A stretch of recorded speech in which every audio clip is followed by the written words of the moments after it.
Esto es El Arte de Estar Bien. Un espacio del Centro de Bienestar y Salud Integral donde te guiamos a lograr un bienestar completo, un paso a la vez. Comencemos. Hola, esperamos que se encuentren súper bien el día de hoy y bienvenidos nuevamente a otro programa y que por cierto es el primero del año. Entonces esperamos hayan tenido felices fiestas y que hayan tenido un buen inicio de año a pesar de que tembló. Entonces, pues muchas gracias por estar aquí nuevamente. Como podemos ver, a mi lado está Abigail Miramón, la psicóloga. Abigail. Hola, Abby. Hola, mucho gusto a todos. Ya la tercera ocasión que estoy como invitada, ¿verdad? Ya Así es. después de mucho tiempo, pero ya regresé.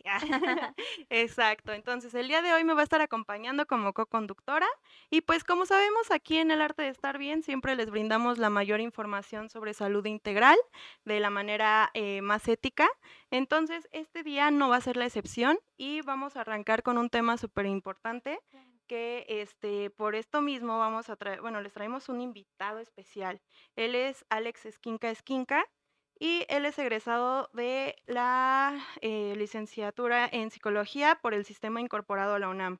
Es egresado de la maestría también en terapia cognitivo-conductual por el Centro de Psicoterapia Cognitivo y actualmente cursa el entrenamiento intensivo en terapia dialéctico-conductual, es decir, DBT, impartido por DBT Iberoamérica. Además, cuenta con diversas formaciones en educación continua en terapias conductuales y contextuales, ofrecidas por instituciones como Itaca Formación, Contacto Contextual y el Instituto de Terapias Conductuales y Contextuales, mejor conocido como el ITECOC, y entre otras. Actualmente se dedica principalmente a la práctica de la psicoterapia y a la docencia. Entonces, démosle una cálida bienvenida a nuestro invitado. Hola, ¿cómo estás, Alex? Hola, muy buenas tardes. Muy bien, ¿ustedes qué tal? ¿Cómo va el inicio de año? Súper bien, ¿verdad? Así es. Qué buena, Muy bien. sí, qué buena. Sí, y justamente, pues te queremos dar las gracias por aceptar y por acompañarnos el día de hoy. Y quisiéramos que diéramos entrada a este tema que nos traes, que es muy interesante, que es sobre el modelo transdiagnóstico de los trastornos de la conducta alimentaria, ¿es verdad? Sí, así es. Un tema que es bastante interesante, como mencionas, realmente. Por todo pues es que los trastornos de conducta alimentaria se habla bastante de ellos, pero también son como un tema bastante silencioso, como que muchos evitan nombrar cuando alguien tiene un tema de TCA bastante fuerte. Bueno, a mi parecer eso lo hace bastante interesante de estar abordando en tema de concientización. Sí, exacto. Y creo que es algo muy valioso e importante el compartir esta información, justamente porque a veces hay muchos estigmas al respecto. Entonces, Ujú. para empezar, quisiéramos saber qué significa hablar de un modelo transdiagnóstico en justamente los trastornos de la conducta alimentaria y por qué es que surge esta propuesta. Justo hablar del por qué surge ayuda a entender qué es el modelo transdiagnóstico, porque en el DSM o desde un modelo biomédico está bastante claro que es un trastorno de conducta alimentaria, que es cambios en la ingesta o cantidad de ingesta de los alimentos. Sin embargo, se detectó que muchos de estos trastornos tienen algo que se llama migración diagnóstica, o sea, que muchos de estos consultantes a lo largo de su vida pasan de un diagnóstico a otro. O también están estos casos donde no encajan y que se vuelve un caso, un trastorno no especificado, pero siguen manteniendo rasgos en común. Entonces surgió esta propuesta de no verlos como trastornos separados, sino verlos como algo que tiene una patología central y sus manifestaciones secundarias, la alimentación en cuanto a las calorías que se consume, el tema de los atracones, las purgas, son manifestaciones secundarias, son elementos periféricos que responden únicamente a la patología central. Entonces se busca trabajar más sobre la patología central que vamos a encontrar en cualquier trastorno y no tanto en cómo se ve o cómo pensamos que se ve un TCA. Ok. Bueno, otra pregunta sería, ¿qué aspectos comunes tendría o cuáles serían las diferencias entre bulimia, anorexia y trastorno de atracón? Porque justamente el punto que estás tocando, Ujú. la gente luego se deja llevar como por lo que ve en Ujú. redes sociales y se queda como anclado en esa idea, ¿no? Pero ¿nos podrías describir un poquito esa parte? Ok. En anorexia podemos encontrar más que nada el tema de la restricción calórica. O sea, se encuentra mucho lo que es el bajo peso por lo mismo, un índice de masa corporal por debajo de 15. En la bulimia nerviosa, lo que encontramos es no solo la restricción, sino episodios donde se dan conductas compensatorias, es decir, que se manifiesta un atracón y luego se busca hacer algo para evitar el supuesto incremento de calorías en el atracón y supuestamente eliminar ese incremento de calorías, pero se ha demostrado que las conductas compensatorias no logran el efecto que el consultante cree que tienen. Y un atracón o trastorno por atracón lo podemos entender como estos episodios donde se da una ingesta de alimentos muy elevada en un periodo relativamente corto en comparación a una persona promedio. Es decir, que yo en menos de 2 horas me coma media pizza, 2 litros de helados, un paquete de galletas, un paquete de papas, que me tome 1 litro de refresco en un periodo relativamente corto. Y se hace énfasis en esta parte de en comparativa con otras personas, porque si yo estoy de fiesta eh, y en el transcurso de la tarde estoy con mis amigos y es donde estamos como que consumiendo más alimento del usual, se entiende. Entonces, bajo las mismas condiciones de estar encerrado, es donde el atracón tendría más sentido, porque no es un contexto como que lo explique. Aparte en atracones es bastante importante identificar 2 puntos, si es objetivo o es subjetivo. Un atracón objetivo justamente es lo que les menciono, que veamos que las calorías que está consumiendo en un periodo relativamente corto en verdad es mucho. Y uno subjetivo es yo siento que estoy comiendo demasiado. Yo siento que por comerme 2 galletas ya subí 2 kilos. Entonces esto detona la conducta compensatoria. Dígase hacer ejercicio, algún tipo de laxante, purga, etcétera. Eso es más o menos lo que preguntaban. Sí, sí, justamente. Y con esto mismo yo quisiera abordar esta parte, ¿no? Porque bien Ujú. decimos esto de las conductas compensatorias dentro de los trastornos de la conducta alimentaria, pero es decir, podemos establecerlo como que esto es una relación entre estos trastornos. Mm, que la conducta compensatoria es una relación entre los trastornos. Ujú. Sí es algo que se puede llegar a encontrar de manera común, pero con base a la psicopatología central, que es la sobrevaloración de peso y figura. O sea, al final el atracón es una manifestación para tratar de controlar las calorías que está consumiendo la persona. En sí, el punto medular y en común entre los diferentes trastornos es esa sobrevaloración de peso y figura y el intento de control. El atracón surge como un fenómeno o una conducta secundaria a esta patología central. Por eso pueden haber TCAs que los tengan o no los tengan. Y por eso a veces hay consultantes que llegan a cumplir como casi con todos los criterios para un diagnóstico de TCA, pero a veces no se llegan a manifestar por completos. Ok, ok. Un ejemplo, ¿cómo se manifiesta esto en la vida cotidiana de una persona? Me refiero a que, ¿cómo lo puede observar las personas que supongamos, ¿no? Es una chica de Ujú, 16 años y está ujú. empezando como a ver estas revistas de autoimagen, ¿no? Porque luego a veces empiezan con eso, ¿no? ¿Cómo el papá o cómo la familia se puede dar cuenta que está o va a caer en esto? Uf, ahí hay que tener mucha habilidad y muy buen ojo para detectarlo porque muchos son bastante discretos. Claro. Y hay varios casos que son muy evidentes, como cuando menciono del índice de masa corporal muy bajo, pero hay muchos que incluso entre profesionales es bastante difícil de identificar. Pero el punto central es eso. Cuando empiezas a notar que toda su valía como persona depende únicamente de su peso y de su figura, muy probablemente hay un TCA de fondo. Es decir, a veces vemos a personas muy obsesionadas con el ejercicio. Puede ser por un tema como fitness y que los logra ser funcionales todavía, pero si todo su ser, toda su persona depende solo de eso, es donde hay un problema. Hagamos un ejemplo, justamente.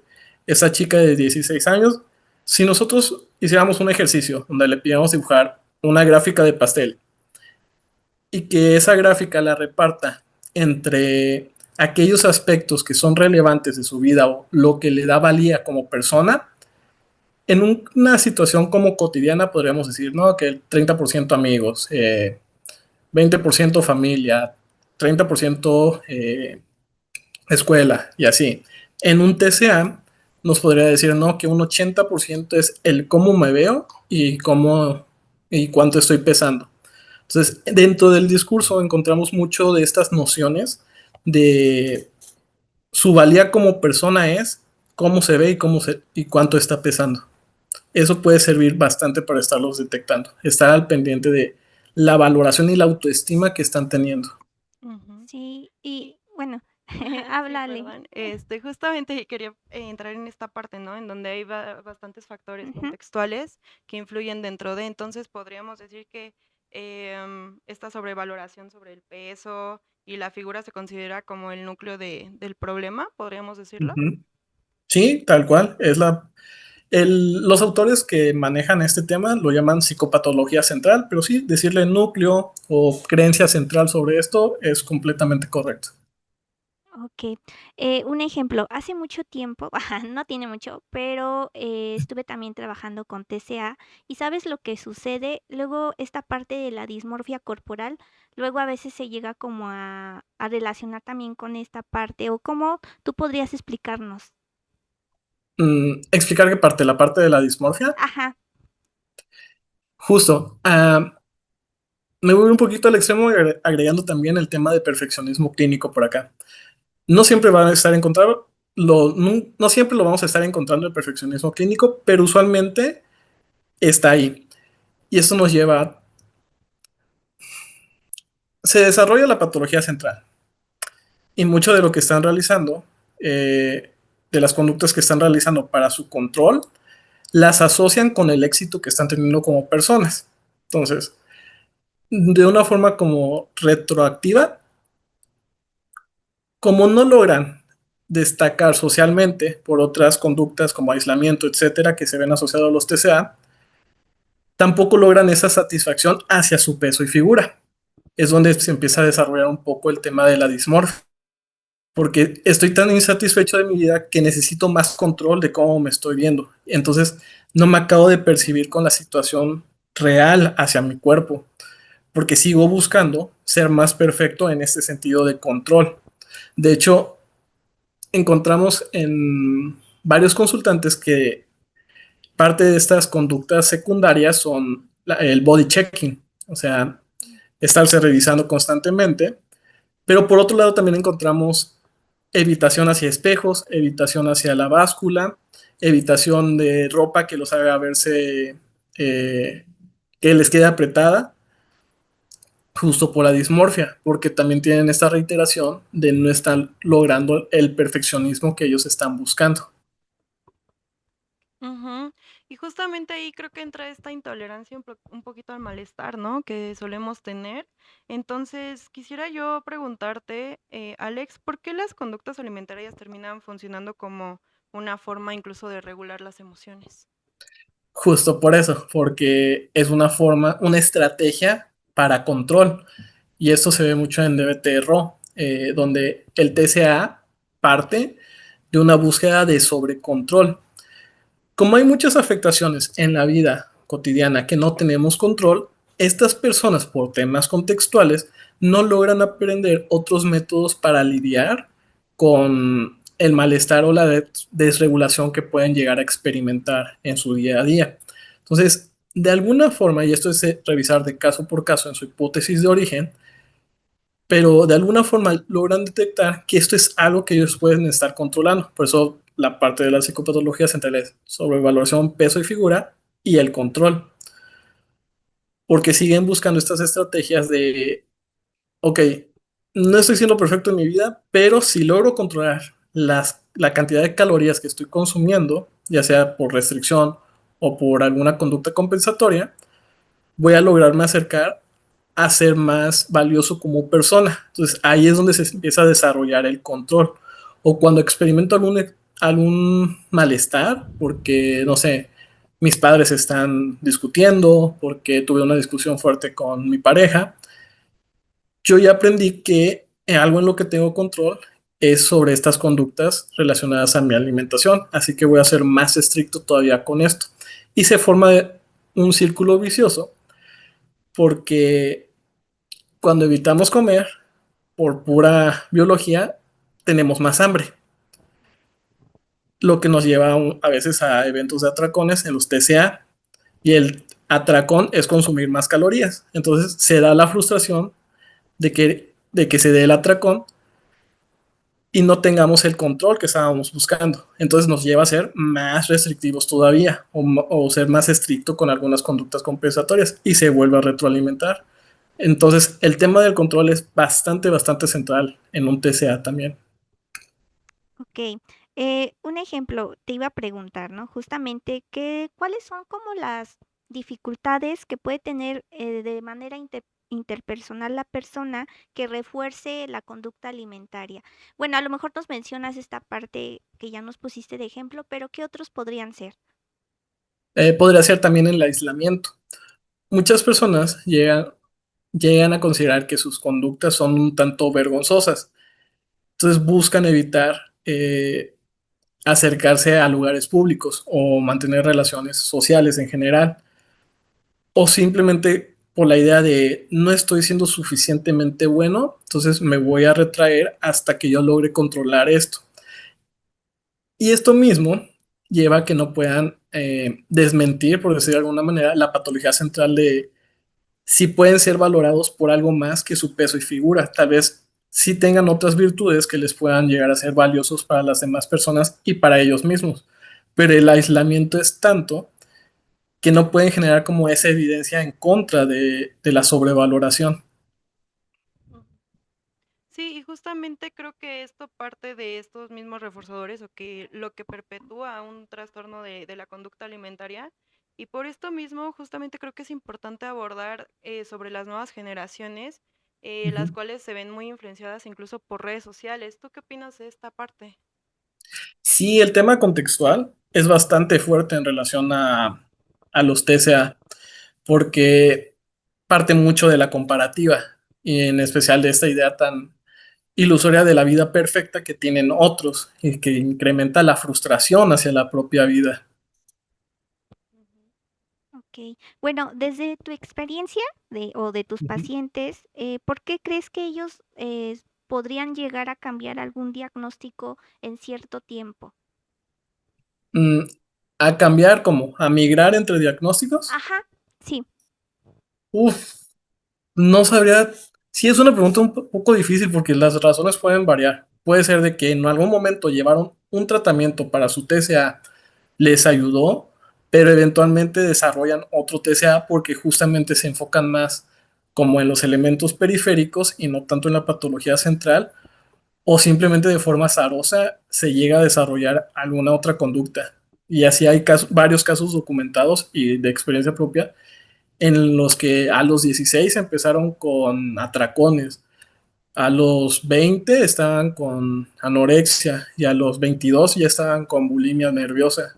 Entonces, razones pueden variar mucho en cuanto a de consultante a consultante realmente.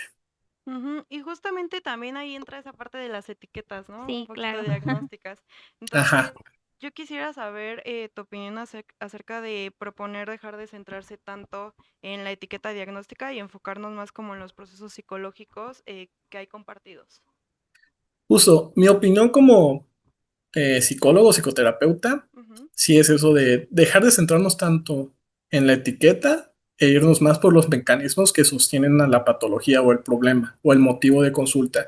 Que ojo, una etiqueta también puede tener su punto de utilidad, por ejemplo, al momento de trabajo multidisciplinario. Si yo tengo que dialogar con un psiquiatra o con un nutriólogo, especificarle el trastorno, sí me puede servir para que entienda un poco mejor qué conductas se están presentando y ellos sepan, eh, pues, qué tienen que hacer en su lado de la cancha. Pero yo, como terapeuta trabajando el TCA, me centraría más en resolver problemas que pueden ser comunes y que es comunes entre trastornos a la etiqueta en sí del trastorno. Ok. Bueno, no sé si tienes alguna otra Sí, sí. pregunta. Exacto.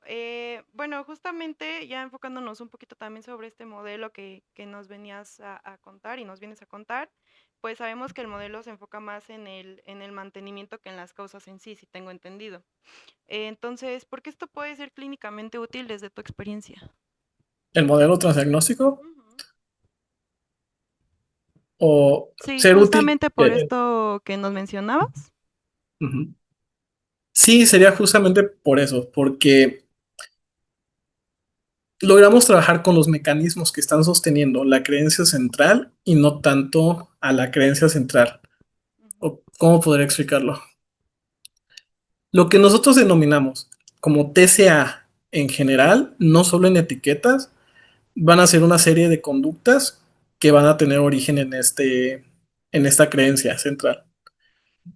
Pero el moldearlas, estas nuevas conductas o darle una opción a su repertorio conductual puede acercarnos a que viva una vida como más plena también. Entonces, ujú, nos ayuda también a tener mecanismos más claros y específicos de cómo abordar cuando llega un consultante sin llegar a ponerlo en riesgo, porque justamente los TCA son de los trastornos con más vulnerabilidad biológica. ujú, Te brinda un gran marco para poder entender a tu consultante y brindarle las mejores herramientas para modificar para modificar o cambiar su motivo de consulta o que se elimine inclusive. ujú. Perfecto. Y bueno, tristemente ya nos queda muy poquito tiempo. Ujú. Sé que es un tema bastante extenso y muy enriquecedor. Y justamente quisiera pedirte, Alex, si podrías dejarle un mensaje a nuestra audiencia, a cualquier persona que esté escuchando esto, para finalizar este programa acerca de este tema. Sí, Pues lo que me gustaría decirles es que no hay nada definido, que muchas veces nuestras problemáticas es porque no hemos aprendido nuevas formas de lidiar con lo que nos genera malestar y que esta es una oportunidad para poder ampliar ese repertorio de respuestas y poder acercarnos a aquello que es más valioso para nosotros de una forma más sincera. Ok, muchísimas gracias. Y pues sí, creo que este tema es bastante importante y que muchas personas debemos de tomar en cuenta, sobre todo porque en las familias mexicanas, por lo general se tiene muchos estigmas al respecto e incluso se puede reforzar de alguna claro. manera. Entonces creo que es muy valioso que vengas el día de hoy a compartirnos todo esto. Gracias. Muchísimas gracias. Y ya vi, ¿quisieras decir algo más? Fue muy padre, ¿no? Platicar esto porque considero que ahorita en las nuevas generaciones, ay, no, carambas, ¿no? Se Sí. desatan muchas olas en cuestión y él lo platicaba, ¿no? La estadística a veces puede variar por muchos factores y por muchas consecuencias o situaciones o factores, ¿no? Ujú. Exacto. Pero pues muchísimas gracias nuevamente por participar el día de hoy con nosotras. Cuando gustes nuevamente participar, sabes que este es Ok. tu lugar. Muchas gracias, con todo No, gusto. a ti muchísimas gracias. Y pues ya saben, si nos podrías compartir tus redes sociales, por favor.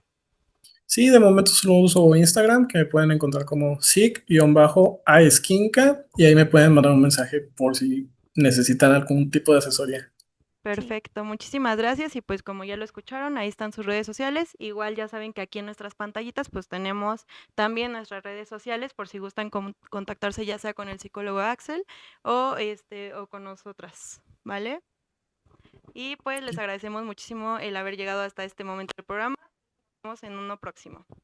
Bye. Bye. Hasta luego. Esto fue El Arte de Estar Bien, un espacio del Centro de Bienestar y Salud Integral. Hasta la próxima.